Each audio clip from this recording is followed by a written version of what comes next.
Polemik pelayanan kesehatan di Papua itu dibahas nggak Pak? Iya, iya. Terus seperti apa Pak? Saya melapor pada beliau. Jadi antaranya itu perintah beliau untuk segera lakukan perbaikan audit, dan saya sudah nyampaikan, saya sudah komunikasi dengan gubernur. Tadi bahas apa Pak sama Presiden? Oh iya, saya cukup lama ya, mungkin tadi hampir lebih kurang 2 jam lebih ya. Ya intinya saya melapor kepada beliau mengenai masalah yang memang saya dikasih tugas yang rutin oleh beliau untuk menjaga inflasi di daerah, dan saya melaporkan bahwa inflasi kita di angka year on year-nya 2,86%, tapi year to date-nya 2,1%, artinya cukup terkendali baik ya, terutama sektor pangan juga malah menjadi penyeimbang deflasi. Kemudian beras khususnya dari rapat kita minggu lalu, baru kali ini beras itu keluar dari urutan daftar pangan yang biasanya bermasalah. Beras sangat bagus. Ini daerah-daerah yang mengalami penurunan makin banyak, yang mengalami kenaikan hanya sedikit sekali, dan itu sudah di cover dengan baik saya kira oleh Menteri Pertanian Pak Amran sekaligus Kepala Badan Pangan Nasional, kemudian juga Bulog ya, bekerja sama dengan teman-teman Pemda. Kemudian yang memang agak sedikit naik adalah bawang merah, cabai, kemudian sedikit telur ayam ras ya. Nah, ini yang perlu untuk mensuplai terutama program MBG. Kemudian ada pendorong lain kenaikan, itu diantaranya lah salah harga emas, yang karena memang harga emas dunia naik ya. Ada situasi geopolitik ya, ada fenomena dedolarisasi misalnya ya. Kemudian saya juga melaporkan kepada beliau mengenai masalah pertumbuhan ekonomi daerah, karena saya juga diberikan tugas kalau inflasi seminggu sekali, sebulan sekali pertumbuhan ekonomi daerah kita bahas ya, di mana yang tertinggi misalnya Maluku Utara, ada yang minus yaitu Papua Tengah. Saya sampaikan, tanya beliau kenapa penyebabnya, diantaranya karena adanya ekspor dari Freeport yang tertahan, adanya smelter yang pernah terbakar, kemudian ada longsor ya, yang membuat produksinya mereka menjadi tertahan. Itu mengakibatkan pertumbuhan ekonomi Papua Tengah, Timika, itu mengalami kontraksi minus 8%. Tapi ada daerah lain yang tinggi. Jadi saya sampaikan ada pembalansnya. Kemudian saya juga melaporkan kepada beliau mengenai masalah realisasi pendapatan belanja. Ini kan sudah tanggal 24 November ya. Jadi saya melapor data yang kemarin 23 November. Daerah-daerah ini pendapatannya sudah mencapai total semua 552 daerah, provinsi, kabupaten, kota, 38 provinsi, 98 kota, 416 kabupaten, itu rata-rata di angka 82-83%. Targetnya di atas 90% pendapatan. Kemudian belanjanya di angka lebih kurang 68%. Kita mendorong tentunya belanjanya ya di atas 75%, 80% gitu, supaya kalau beliau tanya kenapa masih apa ada daerah-daerah yang ada simpan nimbang, ada totalnya lebih kurang 203 triliun dari seluruh gabungan provinsi kabupaten kota. Tapi ini terjadi karena satu ya, kepala daerah ini banyak yang dilantiknya kan 20 Februari 2025. Mereka lagi nyusun dalam tanda petik kabinetnya lah, kepala dinas, sekda dan lain-lain. Nah, itu membuat perlambatan. Lelang juga terjadi pelaksanaan waktu itu lambat. Kemudian daerah-daerah juga mempersiapkan anggaran untuk membayar kontrak akhir tahun, yang memang kalau selesai pekerjaan baru dibayar di akhir tahun biasanya. Setelah itu mereka juga harus persiapan anggaran untuk membayar gaji dan biaya operasional di bulan Januari. Beda dengan pemerintah pusat KL.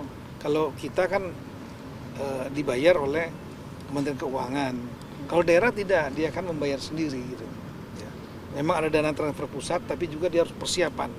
Kalau dana transfer pusat terlambat datang, maka dia bisa cover. Gaji kan nggak boleh ditunda. Gitu. Nah itu di samping itu saya juga menyampaikan mengenai progres dukungan Kemendagri dalam MBG di daerah terpencil khususnya. Kemudian Koperasi Daerah Merah Putih, Koperasi Desa Merah Putih yang sedang tahap sekarang membangun mendata lahan bersama-sama dengan kita, dengan Kementerian Koperasi, kemudian Kementerian Desa, ATR BPN, dari Mabes TNI dan Agrinas. Nah kemudian saya juga menyampaikan kepada beliau mengenai situasi-situasi yang lain lah, ya, mengenai misalnya Komite Percepatan Pembangunan Papua yang sudah saya briefing 3 kali, dan saya minta kepada Bapak Presiden berkenan untuk menerima mereka sekaligus memberikan arahan kalau bisa serempak dengan para kepala daerah se-Papua dalam rangka percepatan pembangunan itu, supaya komite ini memiliki mandat, memiliki power, bersama juga dengan KL, kementerian lembaga yang memiliki program di Papua, mendapat arahan dari Bapak Presiden, sehingga Papua ini betul-betul dapat dipercepat, kita dorong percepat pembangunannya. Saya kira itu. Pak tadi kan sama Kemenkyu juga Pak, sama BRIN juga. Iya, BRIN kita sama Kemendagri. BRIN umum beliau menyampaikan bagaimana tadi nggak ditanyakan langsung ke BRIN.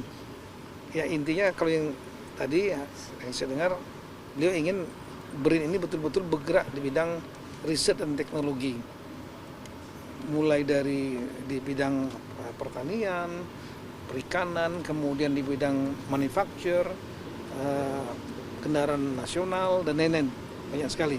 Ya. Dan dengan Kementerian Keuangan ya, diantaranya kita membahas mengenai satu yang saya minta ya, yaitu mengenai adik-adik kita yang dari Papua yang sekarang mereka kuliah di luar negeri. Kalau salah jumlahnya 300 lebih, itu ada di Amerika, di Australia dan lain-lain. Data kami adalah 56 orang yang belum selesai, belum dibayar, dan sering terlambat dibayar dari Pemda. Totalnya 37 miliar sebetulnya. Pemda Papua dan Papua Pegunungan itu terutama.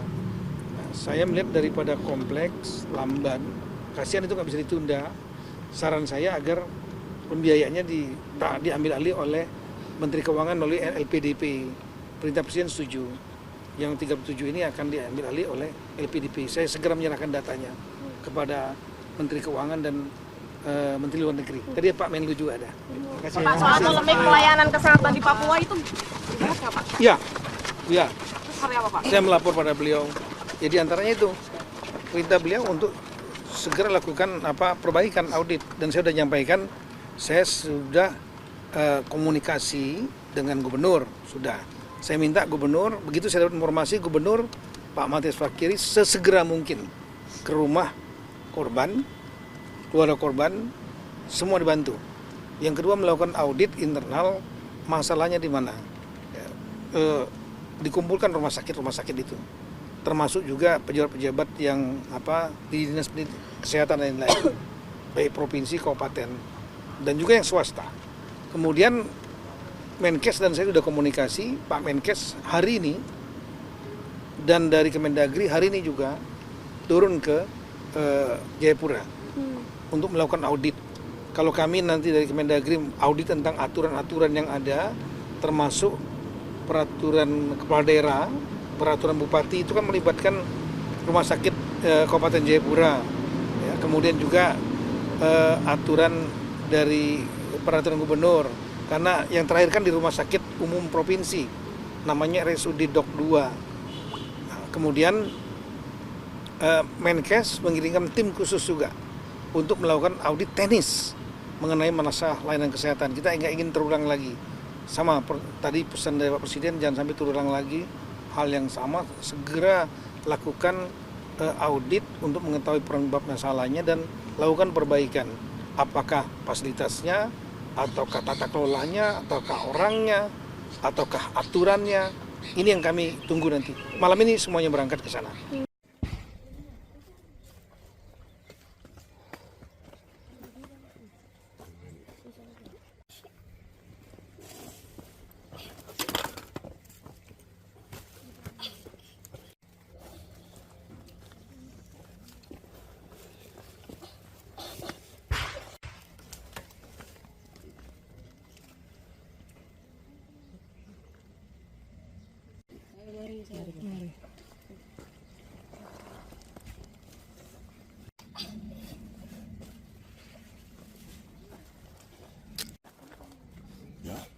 Ya, jalan turun.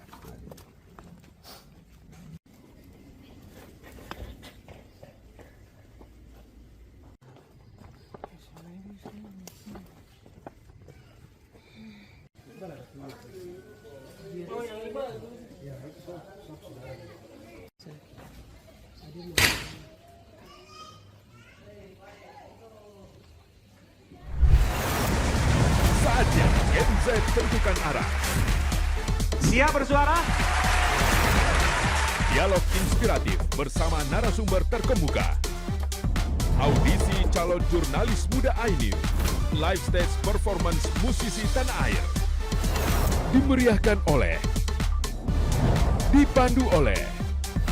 Jangan lewatkan iNews Media Group Campus Connect. Connecting Ideas, Inspiring Future.